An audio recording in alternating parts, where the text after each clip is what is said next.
ইসরায়েলে প্রথমবারের মতো সেজ্জিল ক্ষেপণাস্ত্র হামলা ইরানের। তেহরানেও পাল্টা আক্রমণ। দুই পক্ষের কেউ আলোচনায় আগ্রহী না হওয়ায় দীর্ঘমেয়াদী যুদ্ধের শঙ্কা।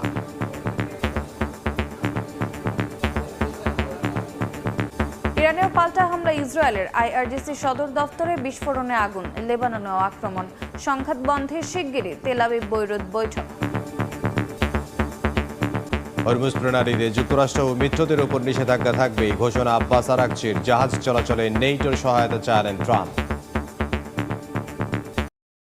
প্রথমবারের মতো সেজ্জিল ক্ষেপণাস্ত্র ছুড়েছে ইরান। আইআরজিসির দাবি, হামলায় ইসরায়েলের একাধিক কৌশলগত স্থাপনা লক্ষ্যবস্তু করা হয়। আমিরাত, বাহরাইন, কুয়েত, সৌদি আরবেও হামলা চালানো হয়েছে। তেহরানেও পাল্টা আক্রমণ চালিয়েছে ইসরায়েল। সরকারি অবকাঠামোয় হামলার পরিধি বাড়ানো হচ্ছে বলে জানিয়েছে আইডিএফ। এদিকে ইরান যুদ্ধবিরতি চায়। ট্রাম্পের এই দাবিকে মিথ্যা উল্লেখ করে ওয়াশিংটনের সঙ্গে আলোচনায় আগ্রহী নয় বলে জানিয়েছেন পররাষ্ট্রমন্ত্রী আব্বাস আরাকচি। যুদ্ধ বন্ধে ইসরায়েল ও লেবাননের প্রতিনিধিদের মধ্যে আলোচনার ইঙ্গিত দিয়েছে তেল আবিব।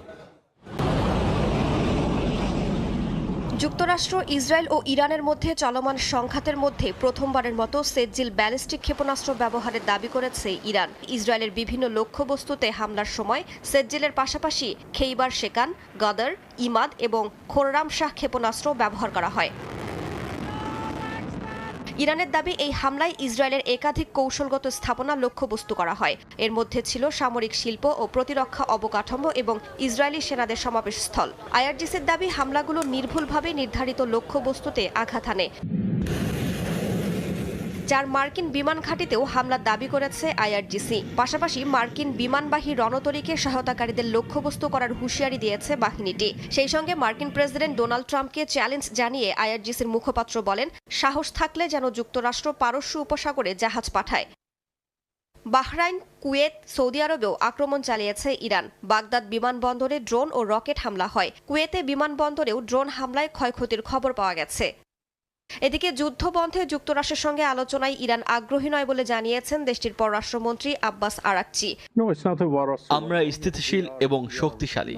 আমরা শুধুমাত্র আমাদের জনগণকে রক্ষা করছি। যুক্তরাষ্ট্রের সঙ্গে আলোচনার কোনো কারণ আমরা দেখি না। কেন করব আলোচনা?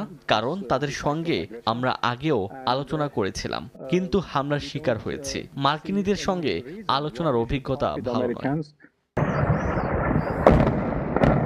ইরানে পাল্টা হামলা অব্যাহত রেখেছে ইসরায়েলও। বিমান হামলায় ইরানের হামেদান শহরে পুলিশ ও সামরিক স্থাপনায় ভয়াবহ ক্ষয়ক্ষতি হয়েছে। লেবাননেও ব্যাপক আক্রমণ চালানো হয়। আগামী কয়েকদিনের মধ্যে ইসরায়েল ও লেবাননের প্রতিনিধিদের মধ্যে যুদ্ধ বন্ধে আলোচনায় বসার ইঙ্গিত দিয়েছে তেল আবিব। যুক্তরাষ্ট্র ইসরায়েলের হামলার জেরে ইরানকে ঘিরে মধ্যপ্রাচ্যে অচল হয়ে পড়ছে সার সরবরাহের গুরুত্বপূর্ণ পথ। বন্ধ হয়ে যাচ্ছে উপসাগরীয় অঞ্চলের সার কারখানা। স্থবির হয়ে পড়ছে হরমুজ প্রণালী দিয়ে বাণিজ্য। বিশেষজ্ঞরা সতর্ক করছেন, এই সংকট দীর্ঘ হলে বৈশ্বিক খাদ্য সরবরাহ ব্যবস্থা হুমকির মুখে পড়তে পারে। মার্কিন ইসরায়েলি হামলার জেরে ইরানের সঙ্গে চলমান যুদ্ধের প্রভাব এখন ছড়িয়ে পড়ছে বৈশ্বিক কৃষি ও খাদ্য সরবরাহ ব্যবস্থায়। উপসাগরীয় অঞ্চলের একাধিক সার কারখানা বন্ধ হয়ে যাওয়ার পাশাপাশি কার্যত অচল হয়ে পড়েছে হরমুজ প্রণালী, যে পথ দিয়ে বিশ্বের প্রায় 1/3 নাইট্রোজেন সার পরিবহন করা হয়। জাতিসংঘের তথ্য অনুযায়ী ফেব্রুয়ারিতে যেখানে প্রতিদিন গড়ে 129টি জাহাজ চলাচল করত, মার্চের শুরুতে তা নেমে এসেছে মাত্র 4টিতে। যুদ্ধের কারণে সরবরাহ ব্যাহত হওয়ায় আন্তর্জাতিক বাজারে দ্রুত বাড়ছে সারের দাম। যুদ্ধ শুরুর আগে প্রতি টন ইউরিয়ার দাম ছিল প্রায় $464, যা এখন বেড়ে দাঁড়িয়েছে $594। একই সময়ে ফসলের উৎপাদন বাড়াতে ব্যবহৃত সালফারের দামও চীনা বাজারে 20% বেশি বেড়েছে। বাড়তি সামুদ্রিক জ্বালানি ও বিমা ব্যয় পরিস্থিতিকে আরও জটিল করে তুলছে। গালফ অঞ্চলের গ্যাস সরবরাহ ব্যাহত হওয়ায় বিশ্বের অন্যান্য সার কারখানাও উৎপাদন কমাতে বাধ্য হচ্ছে। কাতার তরলীকৃত প্রাকৃতিক গ্যাস উৎপাদন বন্ধ করায় বৈশ্বিক এলএনজি সরবরাহের প্রায় 20% বাজার থেকে হারিয়ে গেছে। এর ফলে ভারতের ইউরিয়া উৎপাদকরা উৎপাদন কমাতে শুরু করেছে। এমনকি কিছু কারখানা বন্ধের আলোচনাও চলছে।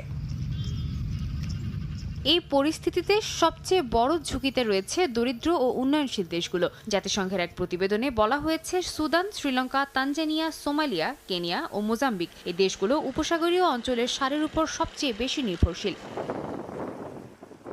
তবে সংকটে লাভবান হচ্ছে কিছু বড় রপ্তানিকারক দেশ। রাশিয়া ও বেলারুশ মিলিয়ে বিশ্ব সারের প্রায় 20% রপ্তানি করে। ইউরোপীয় ইউনিয়ন রাশিয়ার উপর শুল্ক আরোপ করলেও মস্কো তাদের রপ্তানি ঘুরিয়ে দিয়েছে ব্রিক্স দেশগুলোর দিকে। 2021 থেকে 2024 সালের মধ্যে এই দেশগুলোতে রুশ সারের রপ্তানি প্রায় 60% বেড়েছে, যার ফলে রাশিয়ার কৃষি ও খাদ্য খাতে নতুন ধনী শ্রেণীর উত্থান ঘটছে।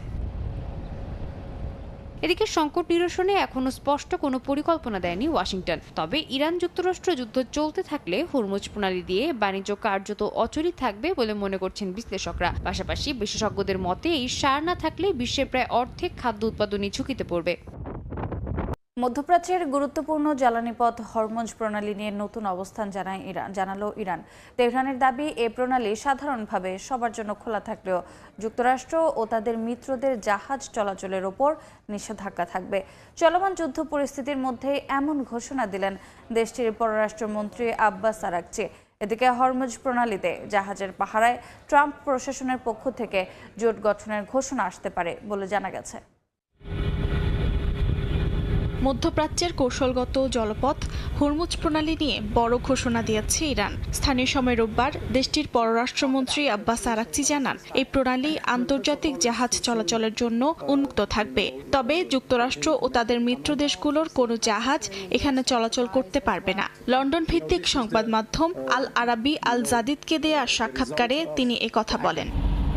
আরাকচি জানান, হরমুজ প্রণালী পুরোপুরি বন্ধ নয়, এটি কেবল যুক্তরাষ্ট্র ও মিত্র দেশগুলোর জন্য সীমাবদ্ধ করা হয়েছে। তিনি আরও বলেন, যতদিন পর্যন্ত ইরানের ওপর হামলা চলবে ততদিন এই নীতি বজায় থাকবে। চলমান সংঘাতের মধ্যে ইরানের নিরাপত্তা ও প্রতিরক্ষার স্বার্থেই এই পদক্ষেপ নেওয়া হয়েছে জানান তিনি। বিশ্বের অন্যতম গুরুত্বপূর্ণ জ্বালানি সরবরাহ পথ হরমুজ প্রণালী দিয়ে প্রতিদিন বিপুল পরিমাণ তেল ও তরলীকৃত প্রাকৃতিক গ্যাস বা এলএনজি পরিবহন হয়। সাম্প্রতিক সংঘাতের জেরে এই পথে সরবরাহ ব্যাহত হওয়ায় বৈশ্বিক জ্বালানি বাজারে উদ্বেগ তৈরি হয়েছে। বার্তা সংস্থা রয়টার্স জানায়, এই প্রণালী দিয়ে তেল পরিবহনে বিঘ্ন আগের সব রেকর্ড ছাড়িয়েছে। এদিকে যুক্তরাষ্ট্রের আহ্বানের পর মিত্রদের সঙ্গে সমন্বয় করে জ্বালানি পথ সুরক্ষার সম্ভাবনাও খতিয়ে দেখছে লন্ডন। ব্রিটিশ জ্বালানি সচিব এড মিলিব্যান্ড বিবিসিকে দেয়া এক সাক্ষাৎকারে বলেন, আন্তর্জাতিক জাহাজ চলাচলের জন্য এই প্রণালীর নিরাপত্তা নিশ্চিত করা অত্যন্ত গুরুত্বপূর্ণ। তবে কী ধরনের পদক্ষেপ নেওয়া হবে তা নিয়ে বিস্তারিত কিছু বলতে রাজি হননি তিনি। যুক্তরাষ্ট্রের প্রেসিডেন্ট ডোনাল্ড ট্রাম্প সামাজিক যোগাযোগ মাধ্যমে এক পোস্টে বিভিন্ন দেশকে হরমুজ প্রণালীর নিরাপত্তা নিশ্চিত করতে যুদ্ধজাহাজ মোতায়েনের আহ্বান জানিয়েছেন। চীন, ফ্রান্স, জাপান, দক্ষিণ কোরিয়া ও যুক্তরাজ্যের নাম উল্লেখ করে তিনি বলেন, এসব দেশের তেল সরবরাহ এই পথের ওপর নির্ভরশীল, তাই নিরাপত্তা নিশ্চিত করা তাদেরও দায়িত্ব। তবে এখন পর্যন্ত কোনো দেশই তাৎক্ষণিকভাবে যুদ্ধজাহাজ পাঠানোর ঘোষণা দেয়নি। ইরানে যুক্তরাষ্ট্র ও ইসরায়েলের হামলার প্রতিবাদে দেশে দেশে বিক্ষোভ অব্যাহত রয়েছে। ওয়াশিংটনের রাজপথে নেমে ইরানে আগ্রাসনের বিরুদ্ধে স্লোগান দেন শত শত মানুষ। এ সময় ফিলিস্তিনিদের প্রতিও সংহতি জানান তারা। ট্রাম্প প্রশাসনের যুদ্ধনীতির কঠোর সমালোচনা করেন বিক্ষোভকারীরা। বিক্ষোভ হয়েছে কানাডার টরন্টোতেও। আল-কুদস দিবস উপলক্ষে ফিলিস্তিনিদের প্রতি সংহতি জানিয়ে রাস্তায় নামেন হাজারো মানুষ। নিহত শিশুদের প্রতীকী প্রদর্শনের মাধ্যমে যুদ্ধের ভয়াবহতা তুলে ধরেন বিক্ষোভকারীরা। যুক্তরাষ্ট্র ইসরায়েলের আগ্রাসনের বিরুদ্ধে ইতালির রাজধানী রোমেও বিক্ষোভ করেন হাজারো মানুষ।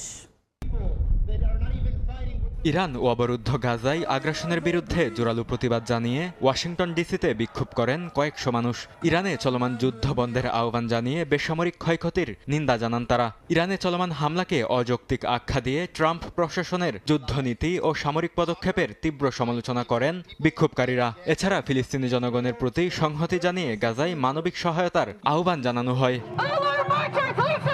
একই দিন কানাডার টরন্টোতে মার্কিন দূতাবাসের বাইরে জড়ো হয়ে বিক্ষোভ করেন শত শত মানুষ। আল-কুদস দিবস উপলক্ষে টরন্টোর বিভিন্ন সড়কে বিক্ষোভ মিছিল বের করা হয়। ইরান ও লেবাননে চলমান হামলার তীব্র নিন্দা জানান তারা। ইরানের দক্ষিণের আব্বাস শহর থেকে শুরু করে রাজধানী ও মধ্যাঞ্চল বোমা হামলার মুখে পড়ছে। আমার পরিবারের সদস্যরা সেখানে বসবাস করছে। সাধারণ মানুষকে হত্যা করে এবং আন্তর্জাতিক আইনকে উপেক্ষা করে যুক্তরাষ্ট্র ও ইসরায়েল মনে করছে তারা অন্য দেশগুলো শাসন করতে পারবে। আমরা জাতিসংঘ মহাসচিবের বক্তব্য শুনেছি। যুক্তরাষ্ট্র ও ইসরায়েলের আগ্রাসন অবৈধ এবং এটি বন্ধ করতে হবে। একই দাবিতে বিক্ষোভ হয়েছে ইতালির রাজধানী রোমেও। বামপন্থী রাজনৈতিক দল ও সংগঠনের ডাকে আয়োজিত এই সমাবেশে যুদ্ধবিরোধী প্লেকার্ড ও ব্যানার নিয়ে যোগ দেন আন্দোলনকারীরা। যুক্তরাষ্ট্র ও ইসরায়েল আন্তর্জাতিক আইন দ্বারা নির্ধারিত সহাবস্থানের সম্ভাবনাকে ধ্বংস করছে। তারা আমাদের এমন এক বিশ্বযুদ্ধের দিকে ঠেলে দিচ্ছে যেখানে লক্ষ্যবস্তু হচ্ছে সম্পূর্ণ নির্দোষ মানুষ। আর কোনো সীমা নেই, আর কোনো আন্তর্জাতিক আইন নেই যা এই উম্মাদ পাগলদের থামাতে পারবে। একই সঙ্গে বিচার ব্যবস্থার সংস্কার নিয়ে প্রধানমন্ত্রী জর্জিয়া মেলোনির সরকারের প্রস্তাবিত পরিকল্পনারও প্রতিবাদ জানান তারা। এ সময় যুক্তরাষ্ট্র ও ইসরায়েলের সঙ্গে মেলোনি সরকারের ঘনিষ্ঠ সম্পর্কের সমালোচনা করেন বিক্ষোভকারীরা। ইরানের সঙ্গে চলমান যুদ্ধে ইসরায়েলের ব্যালিস্টিক ক্ষেপণাস্ত্র প্রতিরোধ ব্যবস্থার ইন্টারসেপ্টর দ্রুত ফুরিয়ে আসছে বলে যুক্তরাষ্ট্রকে সতর্ক করেছে তেল আবিব। এদিকে ডোনাল্ড ট্রাম্প যুদ্ধের নিয়ন্ত্রণ হারিয়ে ফেলেছেন এবং মধ্যপ্রাচ্য বড় সংকটের দিকে এগোচ্ছে বলে মন্তব্য করেছেন যুক্তরাষ্ট্রের ঊর্ধ্বতন ডেমোক্র্যাট সিনেটর ক্রিস মার্ফি। ইরানের সঙ্গে যুদ্ধ তৃতীয় সপ্তাহে গড়িয়েছে। এই পরিস্থিতির মধ্যে ইসরায়েল যুক্তরাষ্ট্রকে সতর্ক করেছে তাদের হাতে থাকা ব্যালিস্টিক ক্ষেপণাস্ত্র বিধ্বংসী ইন্টারসেপ্টরের মজুদ বিপজ্জনক মাত্রায় কমে আসছে। মার্কিন কর্মকর্তাদের বরাতে সংবাদ মাধ্যম সোমোফোর জানায়, ইরানের টানা ক্ষেপণাস্ত্র হামলা ইসরায়েলের দূরপাল্লার আকাশ প্রতিরক্ষা নেটওয়ার্কের ওপর বড় চাপ সৃষ্টি করেছে। গেল বছর ইরানের সঙ্গে সংঘাতে বিপুল পরিমাণ ইন্টারসেপ্টর ব্যবহারের ফলে মজুদ আগেই কমে গিয়েছিল বলেও জানান সংশ্লিষ্ট কর্মকর্তারা। প্রতিবেদনে আরও বলা হয়, ইরান তাদের কিছু ক্ষেপণাস্ত্রে গুচ্ছ বোমা যুক্ত করায় সেগুলো মাঝপথে প্রতিহত করা কঠিন হয়ে পড়ছে। ফলে ইসরায়েলের প্রতিরক্ষা ব্যবস্থা দ্রুত ইন্টারসেপ্টর ব্যবহার করতে বাধ্য হচ্ছে। ওয়াশিংটন কয়েক মাস আগেই এই সম্ভাব্য সংকটের বিষয়ে অবগত ছিল বলে জানান এক মার্কিন কর্মকর্তা। তবে তার দাবি, যুক্তরাষ্ট্রের নিজস্ব মজুতে এমন কোনো সংকট নেই এবং তাদের সামরিক সক্ষমতা যথেষ্ট। এর মধ্যেই ইসরায়েল জরুরি অস্ত্র ক্রয়ের জন্য নতুন বরাদ্দ অনুমোদন করেছে বলে জানিয়েছে দেশটির সংবাদ মাধ্যম টাইমস অফ ইসরায়েল। এদিকে ডেমোক্র্যাট সিনেটর ক্রিস মার্ফি সতর্ক করে বলেছেন, ইরান যুদ্ধের ওপর নিয়ন্ত্রণ হারিয়ে ফেলেছেন ট্রাম্প। তার মতে এই সংঘাত মধ্যপ্রাচ্যকে দ্রুত বড় সংকটের দিকে ঠেলে দিচ্ছে। হরমুজ প্রণালীতে ইরানের ড্রোন, স্পিডবোট ও মাইনের কারণে বিশ্ব জ্বালানি সরবরাহের বড় অংশ এখন ঝুঁকির মুখে। পাশাপাশি লেবানন, ইরাক কিংবা ইয়েমেনের হাউথি গোষ্ঠীও যুদ্ধে জড়িয়ে পড়তে পারে বলে আশঙ্কা প্রকাশ করেন তিনি।